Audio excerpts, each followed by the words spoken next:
When I left the high-stakes world of corporate investigations to start my own detective agency, I had no idea what awaited me. I hoped for a quieter life, but trouble seemed to follow me. My wife, Sammy, was initially supportive, excited for a more settled life. However, as the cases got more complex, the line between personal and professional life blurred. One evening, after a tough case, I found Sammy distant. Our conversations were strained, filled with awkward silences. Despite my efforts, it was clear something was wrong. My investigative skills only seemed to make things worse. When Danny brought her in, I knew this woman would bring chaos. It wasn't entirely her fault, but the trouble was obvious as soon as she stepped in. "Hello, Mr. Carter?" she asked nervously. I could tell she was married, like most of my clients. "Nick Carter, ma'am," I replied. "Not the singer. I sometimes get his mail. My dad named me after a spy from Jove Publishing novels. Just Nick, not Nicholas. Anyway, what can I do for you?" "Your assistant said you could help me.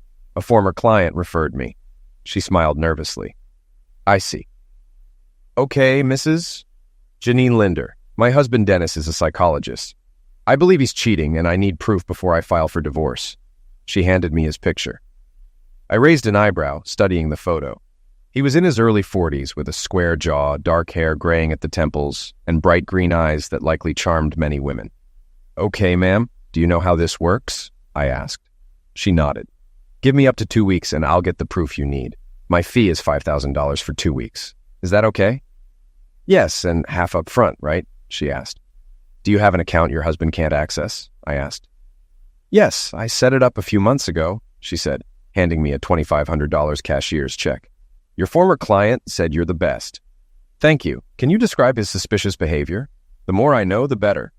"Well, he spends every night and weekend with me, but sometimes his phone is off when I call his office at lunch," she said. "He could be with a client," I suggested. "Normally, but he's also distant at home. He used to be affectionate, but now he barely touches me. And I smelled perfume on his clothes. Not my brand." "Maybe a client hugged him," I said. "How old is he?" "He's 44, she replied. "Men can be less affectionate around that age." "Could that be why he's distant?" "You think I'm stupid?" she snapped. "No, ma'am. I just need to understand why you think he's cheating. Perfume is a strong indicator, but it could be circumstantial. I'll take the case, but I need to know everything. What else is suspicious?" "On Mondays and Wednesdays, he always calls before lunch. Sometimes he goes straight to voicemail," she said. "Okay, I'll start investigating tomorrow, Wednesday. I'll update you as soon as I have something." I shook her hand as she stood. "Thank you, Mr. Carter. I hope it's nothing, but I need peace of mind." She smiled warmly. "Any time, Mrs. Linder. If I don't find anything in 2 weeks, you won't owe me the rest of the fee. That's my guarantee." "Thank you, Mr. Carter. Call me Nick. Mr. Carter was my father." I smiled. "Okay, Nick. I'm Janine. Ma'am is too formal." "Okay, Janine. I'll contact you soon. Danny, my assistant, has your information." I walked her out, and then Danny came in, taking a seat in front of my desk. Daniela Velasquez had been my assistant for 6 years. I'd be lost without her. She has black hair, brown eyes, and a tan from her Mexican heritage. She looks like J.Lo, but with more curves. "All right, Jefe, here's what I have." She handed me the dossier she'd compiled online. Danny is a great investigator herself, and I'm proud to have trained her. Dennis Linder, psychologist. I glanced at the folder and a red flag went up. A former patient had filed a malpractice suit against him, which was mysteriously withdrawn. The patient's husband divorced her soon after. This looked suspicious. "Danny, dig deeper into this guy. I have a bad feeling about him," I said. "Haha, yeah, I know." She left the office with a laugh, and I thanked her. "Anytime, boss." She winked and returned to her desk to research Dr. Dumbass. Daniela is invaluable, and though I pay her well, she deserves even more. We're more like partners, splitting every case 60-40. Our combined annual earnings exceed $200,000, with me netting $150,000 and Danny $110,000 after taxes and expenses. We share an attorney, Wesley Quentin, who helps us legally in exchange for our services. He specializes in divorce and domestic issues. Then there's my wife, Samantha, formerly Samantha Stern. I met Sammy 7 years ago after retiring from my job in Langley, Virginia, and moving back to Los Angeles. I had been an insurance investigator, but decided to start my own detective agency after a rough case in Paris. Sammy is a knockout, standing 5'8", and we met at a party thrown by my first client. She was the daughter of his friend, and we hit it off immediately. After a year of dating, we married in a small ceremony. I spent 3 years in the Army as an interrogator before being recruited by an insurance company to investigate fraud. I excelled in the role, but eventually decided to go independent in Los Angeles. Getting a concealed carry license was tough, but now I carry my dad's old Colt 1911, a reliable .45 ACP. Shooting has always been one of my skills. I went over to where Danny was gathering details on Dennis Linder's life. "Hey, Danny, once you're done, disconnect for the day. I'm heading home," I said, smiling. "No problem, Jefe," she smiled back with more than professional respect. "I hope Sammy knows what she has at home." "I think she does. You'll make someone really happy someday if you ever settle down," I said, flirting a bit. "No, Danny, I missed my chance by a few months." She shrugged. I wanted to ask more, but she turned back to her computer. "Okay, gather your info, put it in a folder, and I'll pick it up in the morning. Good night," I said, leaving. "Good night, boss," she called out. I got in my car and headed home, thinking about how Sammy had been acting distant lately. She seemed to have something on her mind, but wouldn't talk about it. I decided to press her on it when I got home. I've seen this pattern before. Emotional detachment before or after an affair starts. When I asked her what was wrong, she always said, "Nothing." Why do women say nothing when something is clearly bothering them? We're not mind readers, after all. With these thoughts, I pulled onto our street and noticed a Jeep Grand Cherokee Laredo parked in front of my house. As I pulled into the driveway, my cell phone rang. "Hey, babe," I said, seeing my wife's name on the caller ID. "Hey, Nick, when are you coming home? We need to talk," she said, sounding strange. "What do you mean? Who is we?" I suspected it was whoever drove that Jeep. "Just get home soon, okay?" "Okay, I love you," I said. "Okay, bye." Alarm bells were ringing in my head. I made sure my pocket voice recorder was ready and my phone could take pictures. Sammy had been acting strange, and now she was urgent. I calmed myself with deep breaths, then took a picture of the Jeep's license plate before heading inside, feeling uneasy. As I walked in, I saw them kissing. They didn't notice me right away, so I took a picture. Calmly, I entered the room and recorded them. "Oh my God, Nick, you scared me," Sammy said. "Care to explain why you're making out with someone in my house?" I asked. "That's why I wanted you home, Nick," she said. I looked at the guy and recognized Dennis Linder, my current target. Anger and heartbreak surged, but I knew I had to stay calm for now. Revenge would come later. "What do you want to talk about?" I asked, keeping my voice calm. "Mr. Carter, can I call you Nick?" the guy asked. "No, friends call me Nick." "You're not a friend, you're the guy messing with my wife. Got it?" I chuckled. "Yes, I'm Dr. Dennis Linder, and I treat your wife with therapy," he introduced himself.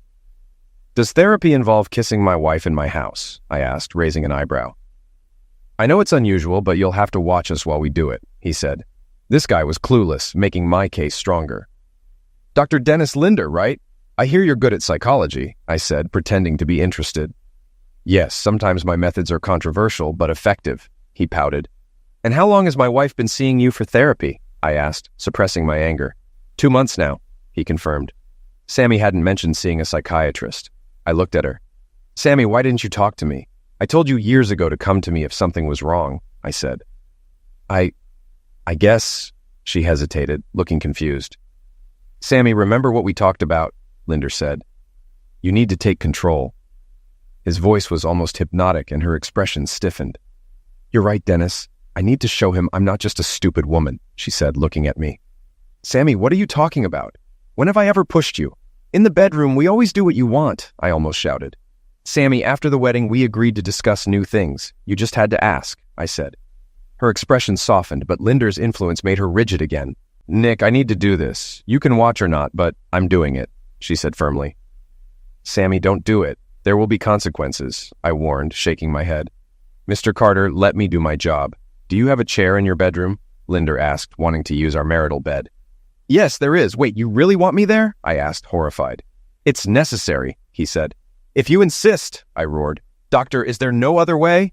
"No," he said with fake sincerity. "Well, I hope you don't expect me to engage in infidelity," I said.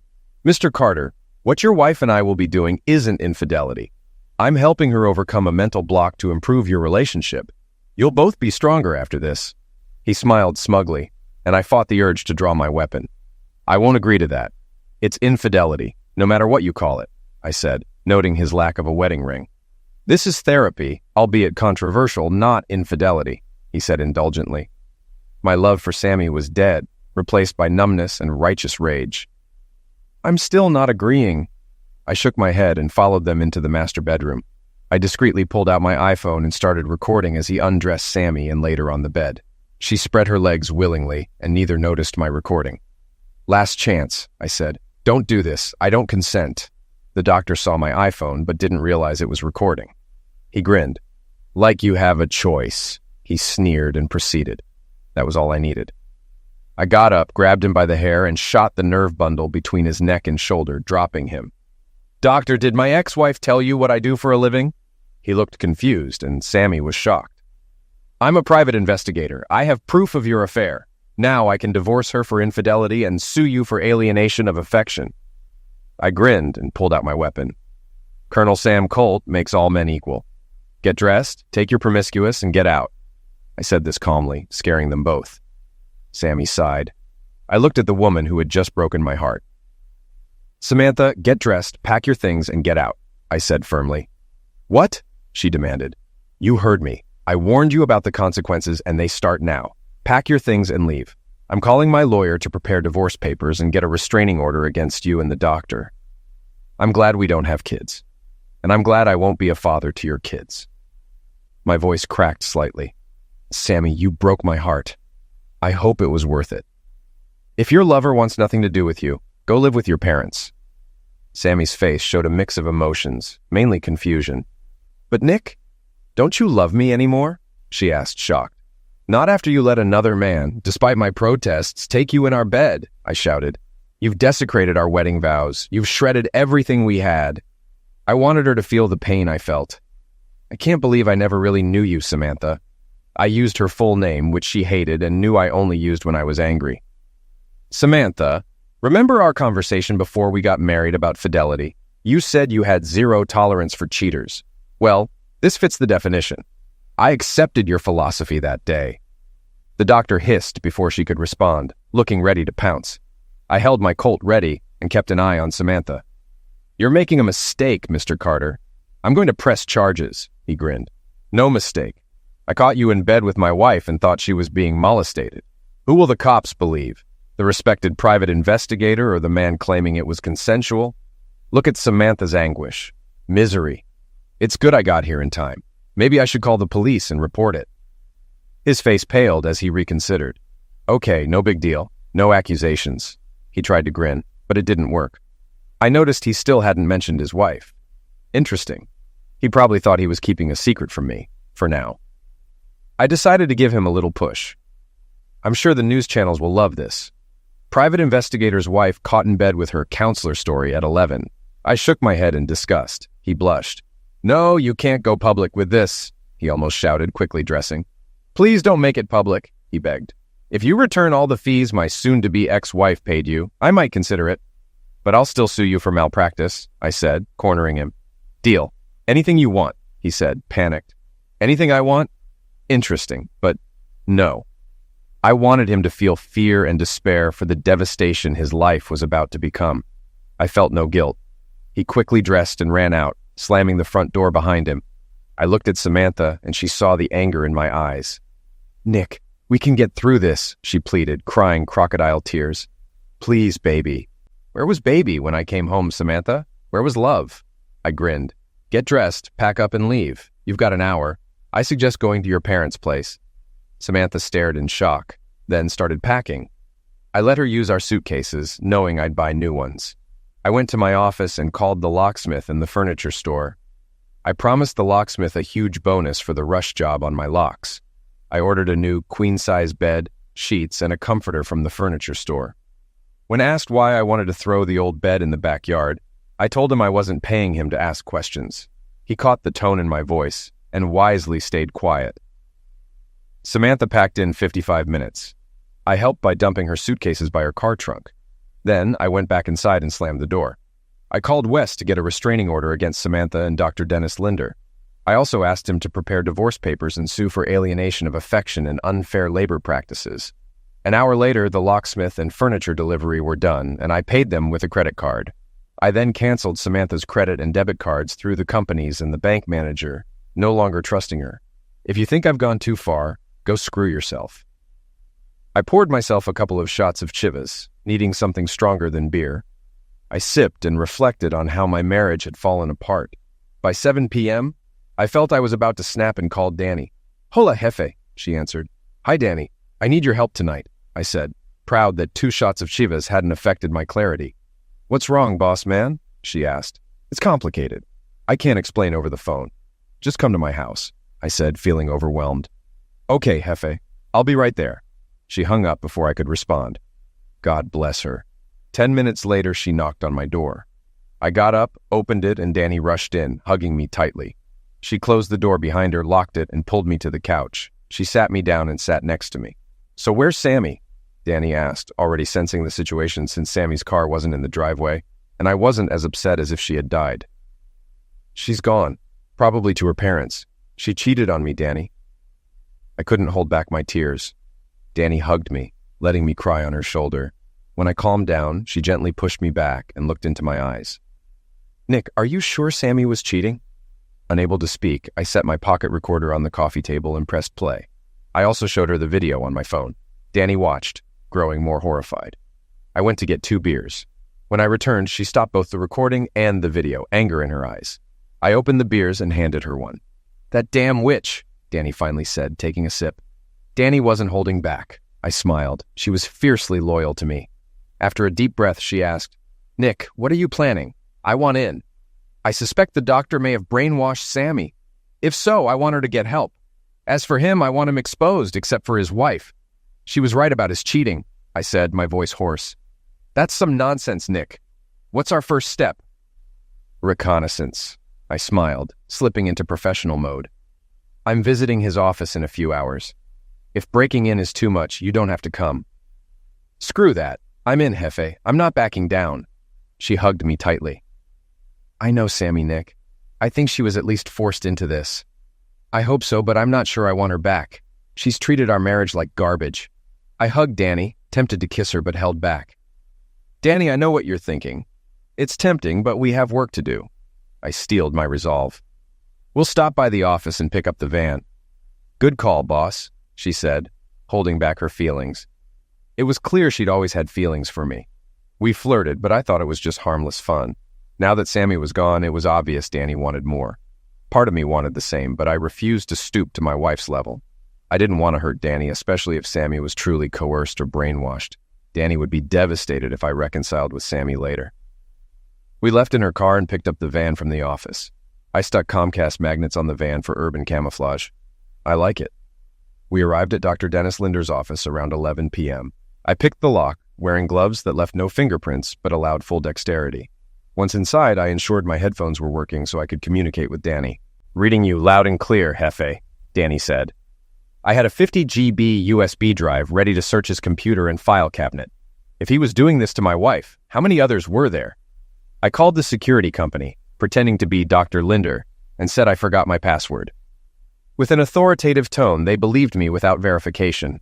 Amateurs. Danny giggled in my earpiece. I know, right? I chuckled softly. I picked the lock on the doctor's office and woke his computer from sleep mode. No family photos on his desk. He clearly didn't love his wife. This guy, with a beautiful woman at home, was seducing patients. Password protected, great. Don't panic. I thought about what I knew. He was cunning with women, but not very street smart. Danny had found more dirt on him. He was a serial womanizer with malpractice and maltreatment claims mysteriously dropped. I typed Romeo as a password. Access denied. Casanova. Access denied. Lothario. Access granted. What a predictable idiot. I found the files I needed, including those on Samantha. I downloaded the special patient section, almost filling the 50 GB drive. He had videos of Sammy. I removed the drive and put the computer back to sleep. Then I checked his file cabinet. I found Sammy's file, but it had no incriminating details. He wasn't dumb enough to document everything on paper. Find anything, jefe? Danny asked through the earpiece. Plenty. No paper, but I've got about 45 gigs of video with his patients, I replied. Damn it. We'll go through them when we get home, she said, emphasizing we and home in a way that made me curious. I left the office, ensuring everything was locked and leaving no trace. No security cameras, just an untraceable phone call. It was past 1 a.m. Back at my house, I closed the garage door. Before I could speak, Danny looked at me seriously. "I'm staying with you tonight, Nick," she said firmly. "Okay, you can have the guest room," I shrugged. "No, I'll stay in your room, in your new bed. You don't have to be alone tonight." The invisible elephant was revealed. "Danny, I trust you. You're the only woman I trust right now.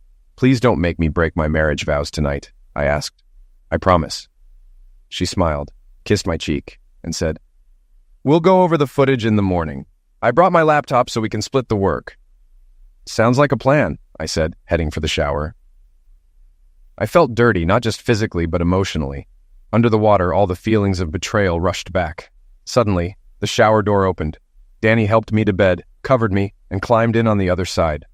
I was numb and quickly fell asleep, exhausted. I woke up smiling. Danny hugged me tightly. I decided to address it. "Danny, listen to me, okay?" I wheezed.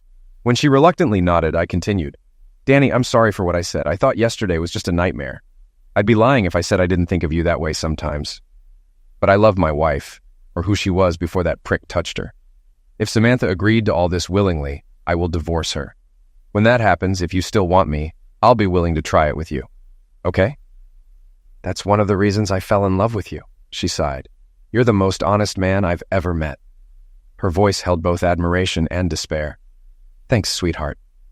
When I went to get dressed, Danny wasn't in the room, but I heard the sizzle of a frying pan in the kitchen. I smiled, put on jeans and a t-shirt, holstered my Colt, and went to see her.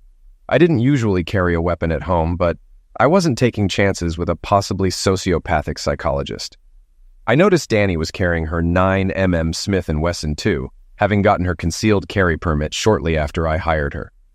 "Smells good," I said, genuinely smiling for the first time since this mess started. "Thanks, Nick," she smirked, focused on making an omelet with bacon, cheese, and salsa. She wore one of my old t-shirts and last night's jeans. "Danny, I know this is going to be hard for both of us," I said, sitting at the kitchen counter. She raised an eyebrow. "Boss, I didn't sign up to be patronized. You made it clear from day one that I'd be needed on some tough cases. With my background in criminal justice, you knew you could count on me. That hasn't changed and never will. I couldn't help but fall in love with you. But that doesn't mean I'll shy away from this case. It's personal for me too, because Sammy's my friend. That doctor is going to get a rude awakening when we're done with him." Everything she said was true. Danny had been an LAPD detective for 2 years, but got fired for striking up a suspect. She avoided serious charges because the guy was guilty, and they wanted to avoid the publicity. She received a small severance package to keep quiet, but told me everything during her interview. That honesty was why I hired her. I needed someone unafraid to get their hands dirty, and Danny fit the bill. "You're right," I nodded. "Danny, I need to tell you something even Sammy doesn't know." I took a deep breath, trusting Danny completely. She'd always been honest with me. "What do you mean?" she asked, confused. "Danny, I never worked for an insurance company. I worked as a covert operative for my own company. My name is Nick Carter, and I used to be a spy. Sounds like the beginning of Burn Notice, right?" Danny just looked at me, then plated our omelets and set them on the counter with our coffee. God bless Danny. "I kind of figured either that or you had a criminal record," she shrugged. "You're always looking around like someone's watching you. You know a lot about bugs, tapping phones, and picking locks. You're one of the best." I laughed. She was an incredible detective. "You're good," I said, sipping my coffee. "And you make the best coffee on earth." She laughed. "Thanks, boss. I'm not just a pretty face and a hot body, you know." She winked. "I know. If you were, I wouldn't have hired you." I shrugged. She kissed my cheek. "Thanks, Nick. No matter what, thank you for everything." "Hey, you're not leaving. You'll work with me until we're old and gray." She paused, then grinned. "You're right. I wouldn't leave even for $1,000,000 a day." "Good, because I can't afford that, and you're the best assistant I could hope for." "I'm glad you finally recognized that, boss. Now eat before I spank you." She stuck out her tongue, and I did the same. Then I dug into the surprisingly tasty omelet. That girl can cook. There are 2 schools of thought about winning a man's heart and everything girls are taught. The first is through the stomach, and the second is through the weenie. For me, it's both. Sammy was a tornado in bed. My tornado, and she could cook pretty well. But, and here comes the but, Danny's kitchen skills put Sammy on edge. If she entertained half as well as she cooked, I'd seriously consider a swap, even if Sammy was brainwashed by Dr. Dumbass. It might sound cold, but she caved in easily without discussing anything with me. I couldn't believe she would go behind my back to a quack like Linder without telling me. It wasn't like her. She used to share everything at the beginning of our relationship. It was only in the last few months after starting therapy that she shut me out almost completely. When breakfast was over, I helped Danny with the dishes. Once we finished, she turned around and, before I could react, wrapped her arms around my neck and pulled my face to hers. "I'm sorry, Nick," she said quietly. "No, Danny, I don't think either of us are sorry about that," I chuckled. "Damn, I wish I'd met you before my wife did." "Me too," she said sadly. Damn, someone was going to get hurt no matter how things turned out. I really didn't want it to be either of them. If Sammy was coerced or brainwashed, we had to see those videos. "Let's go watch the videos. Maybe they'll shed some light on Sammy's mental state," I said. We went to my home office and I downloaded half of the videos onto her laptop. I started where I should have started with Sammy. The first interview was straightforward, just an introduction. Dr. Dicksaker was writing something in a notebook, asking Sammy questions about her life. He asked about her husband, me, and other relatives. She talked about her parents and how much she loved us all. I studied his face, a sly smile playing on his lips. He then asked a few more innocuous questions and told her not to tell anyone, as it might negatively affect their future therapy sessions. What a son of a witch. He intended to seduce her from the start, and since she was following his instructions to keep me in the dark, I couldn't do a damn thing to stop it. He misused her trust in him as a medical professional. Negligent suit? Check. There were more questions in the second clip, more personal this time. He asked about our lives, writing down every answer in his infernal notebook. He asked some personal questions she didn't want to answer, but he assured her no one would ever know. She answered truthfully. At the end, he reiterated that the session should be confidential. She agreed. I checked the dates on the videotapes. There were 16 videotapes of Sammy's sessions corresponding to his Monday and Wednesday appointments. I groaned, covering my face with my hands. The third video was hard to watch, but again, he wasn't brainwashing her, just stretching professional ethics. In the fourth video, he began his devious seduction. He asked her to describe her fantasies in detail. She recounted 2 before time ran out. Again, a non-disclosure agreement, and she was on her way. The 5th and 6th videos were similar. She shared her fantasies. He reminded her to keep each video confidential, and she agreed. The rest of the videos were conversations about her fantasies related to cheating. By the end of the 14th video, he had raised her self-esteem to the level of selfishness and convinced her to have 2 men, including me, as part of her therapy. Starting with this video, he didn't encourage her to keep quiet, knowing she wouldn't tell anyone, including me. This was the 15th video where he first entertained her just under a week and a half ago. He told her he would be a second man if she wanted. She struggled with that decision for 15 minutes as he gently nudged her into his desired outcome. Finally, she gave in. The 16th clip was the last. It was similar, but this time she asked him to keep it a secret and said she would call him at the right time.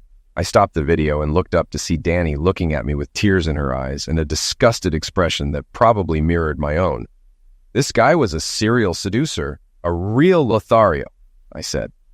Yeah, that was pretty clear from his computer password, Danny added. I'm going to punch that son of a witch with such a powerful legal blow that he'll wish he'd never been born, I vowed calmly in front of God and Danny. I agree with you on that one, boss, she said, sitting on the edge of my desk. It seems like the longer videos are tougher. If it makes you feel any better, all the others are shorter than Sammy's. Apparently, she lasted the longest. She shrugged and smiled encouragingly. I kind of guessed that since everyone else here is shorter than her, but you just confirmed it. This guy makes Machiavelli look like a good guy. I shook my head.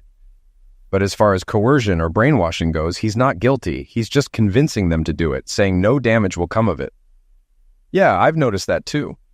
As far as I can tell, he never involved the husband in his little games before, but then the husband somehow finds out and divorces his wife. All the cases I checked ended in divorce. She listed the names of the women and their ex-husbands. Okay, contact a couple of the exes and find out how they discovered Dr. Dumbass seducing their wives. I need to talk to Janine. I escorted her out of the room, then pulled out my cell phone and called Janine's number. Hello, Janine, it's Nick, I said in a strained voice. Oh, Nick, thanks for calling. Are you going to start your investigation today? She asked. Actually, I've already finished it. You were more right than you think. Would you mind coming over to my place today or tomorrow? We have some things to discuss, both personal and professional. Don't get me wrong, I'm not hitting on you. But this matter is very close to my heart, I explained. Would you like to talk more about it, Nick? She asked. Not over the phone. Tonight or tomorrow morning would be best. My assistant Danny will be with us. She has information to share with you as well, I told her. What is your address? I gave her my address and she said she would be here in 10 minutes. 11 minutes later, I heard a car pull up to the driveway. I checked. She arrived in a beautiful Jaguar XJ6. I opened the door for her and Danny brought coffee. I went and got our laptops. I put both on the coffee table and Danny and I sat down on either side of Janine as I started to explain. Janine, Dennis is a serial con man who uses his professional authority and credibility to seduce women and betray their husbands behind their backs, I said. From what we've seen, he preys only on married women. There are no single women in these videos, Danny added. Each series of videos is about seduction. He gains their trust, then talks about fantasies or problems in their marriage. Using this information, he seduces them and gets them to do exactly what he wants. He doesn't force his sufferers or brainwash them. But as you can see, he is a serial offender, I said, showing her all the series of videos. She gasped at the sheer number. How the hell could he keep this a secret? She screamed, her face turning beet red with rage. Janine, calm down, please. There's more, I said, swallowing the lump in my throat. More? She looked at me like I'd just fallen off another planet. Yes, as I said on the phone, this case is very close to my heart. You see, my wife was his latest sufferer. I showed her Samantha Carter's name on the highlighted video. Oh my God, I'm so sorry, Nick. Janine hugged me tightly. He's going to pay for this. You can be sure of it. He'll pay through the goddamn back for this. Janine, how much is your husband worth? Monetarily, I'll sue him for alienation of affection and negligence, I said. Don't worry. I'll introduce you to the best divorce attorney in California. Wes will take care of you and get you as much as he can. Janine laughed. Oh, honey, Dennis is worth over $250 million, including his properties around the world. He has a lucrative practice, his books are bestsellers, and he's been a guest on Dr. Phil several times, but he made most of his money from his books. Okay, I propose we hit him with a blitzkrieg. We'll hit him hard and fast, but it will probably take a few days to prepare. Do you trust us? I asked, pointing to myself and Danny. Yeah, she said. You've lost a lot too, Nick. I'm sorry for that. I should have seen what a snake he was before. I understand. Come by my office in the morning and I'll introduce you to Wes. He's my attorney and will be handling my divorce from Samantha as well as my lawsuits against your husband. By Friday, we hope to bring in other ex-husbands to sue him for malpractice and alienation of affection. I outlined my plan to her, and by the time I was done, she was nodding and smiling. I can go along with that. The problem is acting normal with him for 2 more days. I can claim I have a problem with women, or I can just go out of town to see my mom. She's old, so he'll probably buy that. Janine nodded. True, he's trained to notice differences in mood or behavior. My advice is to contact your mother. Tell her what's going on and ask her to cover for you. In the meantime, I have a guest room here with a double bed and room for 2 more cars in the garage. I smiled. So far, only my car and Danny's car were parked there. I handed her the garage door remote, and she gratefully accepted it. She went home to pack her things. Danny went home to pack as well. She packed her clothes for the whole week and came back a half hour later. I giggled as I watched her haul her stuff into my room and stack it in Sammy's old dresser. The girl is determined. I have to hand it to her. The next morning, Janine returned just as I got out of bed after another great night's sleep with Danny by my side. Danny was in the shower when I heard the garage door open. Janine looked great and gave me a sympathetic hug when I went out to meet her. She brought a small suitcase with a couple of changes of clothes and Danny's boys' account statements, which made me gasp at his liquid assets. Danny made breakfast for us, and after another great meal, Janine said she was ready to move on. I told her we could proceed once all the ex-husbands and wives were notified of the latest developments. We needed to call the 11 ex-husbands and have them inform their ex-wives about what was going on. We planned to file separate lawsuits against Dr. Dumptruck for negligence and alienation of affection, and they were more than happy to join us. Most of the husbands were eager for revenge on Zeus Rancidov, and most of the ex-wives were ready to go. But I wasn't bringing Sammy into this, not after seeing that last video. I showed up at Wes's office with 9 of the 11 ex-husbands we contacted and all 9 ex-wives. Since I was ex-husband number 12, I had to be involved in the case. Wes, to save time, drew up identical A of A and malpractice papers, just changing the names based on who was in line. He was like a kid in a candy store.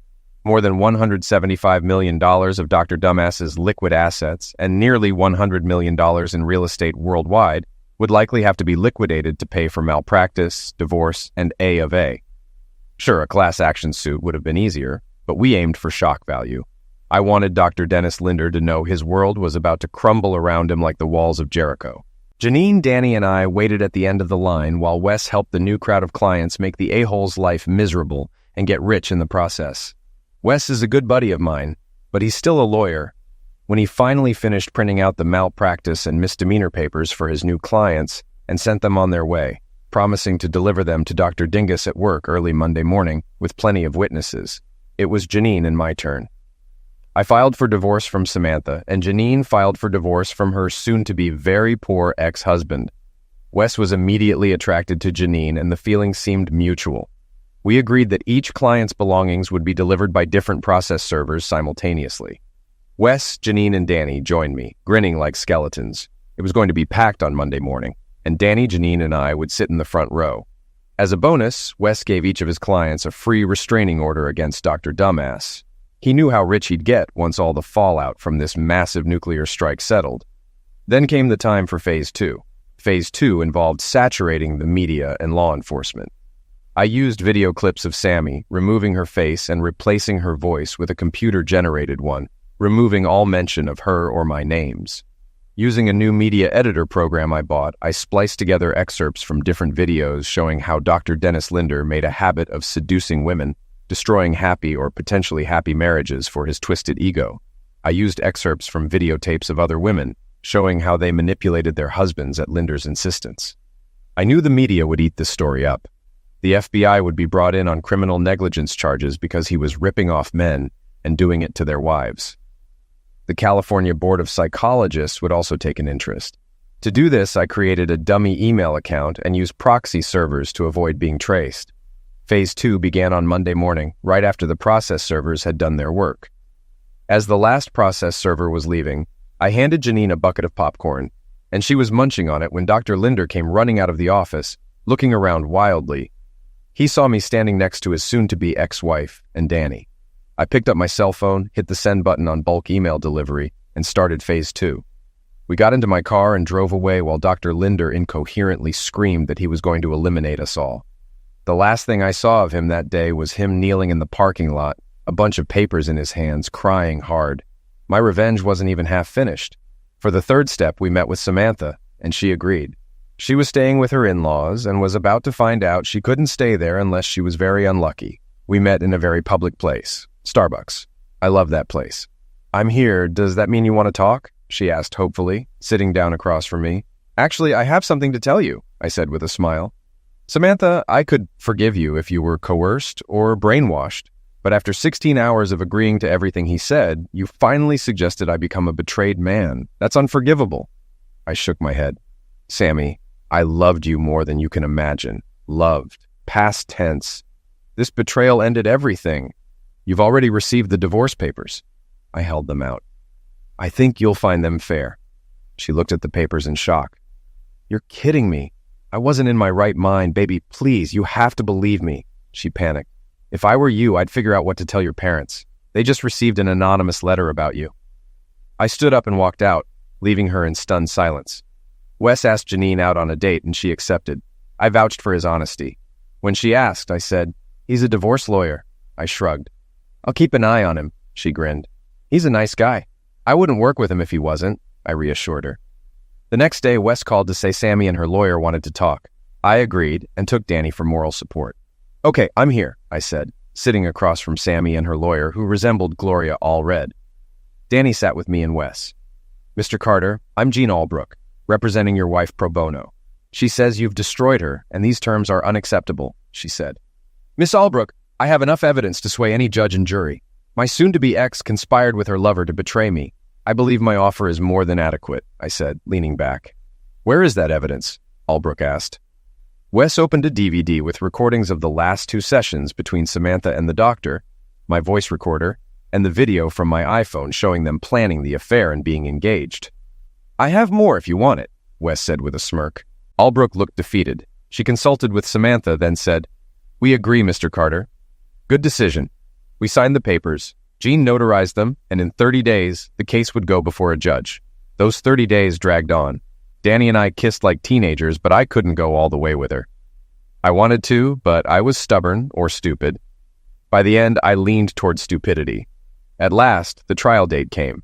We hadn't had any cases since Linder's, so it was satisfying to wait for the clock to tick down until we could be together officially. When the judge banged the gavel, I wrapped Danny in my arms and kissed her deeply. Sammy approached us as we parted. "I'm really sorry, Nick. I ruined the best thing I had. Danny, please take care of him and don't be as stupid as I was."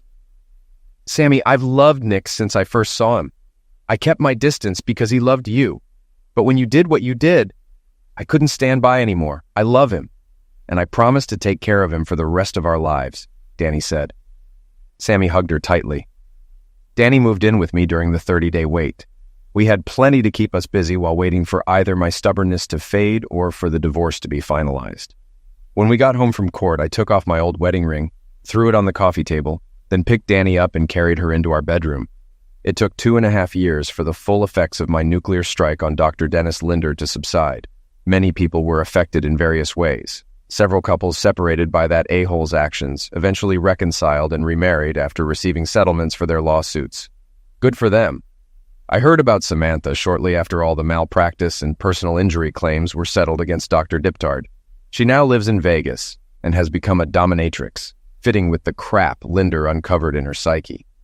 Her parents still aren't talking to her, thanks to the video I sent them of her and her lover plotting against me. Oh well, she brought it on herself. After Janine divorced him, she got a lot more than half. All the criminal charges hit old Denny like a ton of bricks. He pleaded guilty, lost his license, and had to file for bankruptcy. However, that didn't stop everyone he wronged from getting their due. It just delayed them a bit. Someone who shall remain nameless visited the good doctor one evening before his criminal trial began and strike him up so badly he had to be hospitalized for several weeks. He had both knees shattered, both arms broken, and both balls torn. How do I know all this? Don't ask and I won't lie to you. Now, if you'll excuse me, I need to clean my old aluminum baseball bat. Wes and Janine dated for 6 months and became so close they got married, with me as best man and Danny as maid of honor. Wes earned enough from all the lawsuits to retire, and they planned to spend their golden years together. The trial was open and shut because Dr. Fool's lawyer couldn't get the video of him seducing all those women into evidence. He was convicted on all counts, and when Denny went to prison, he lasted only 2 days before guards found him hanging in his cell. Apparently, he chose to end his life rather than face what he'd become. That's good. One less burden on society. The a-hole who ruined so many lives is now literally on the brink of end of life. Seems fitting to me. After his end of life, since he never changed his will, Janine was happy to use the large sum of money she inherited to pay off those whose lives her now-deceased ex-husband had ruined. As for Danny and me, we profited well from my lawsuits. $15 million in all. $15 million, I said, putting my pinky to my mouth. We are now retired too and raising 2 children. Our son Nicholas, since Danny insisted on giving him his full name, which I immediately agreed with, is a toddler and will start preschool next year. Isabel, our daughter, is the sweetest little girl I've ever seen. We're happy now. That case, my last case, was a mixed bag, but turned out all right in the end.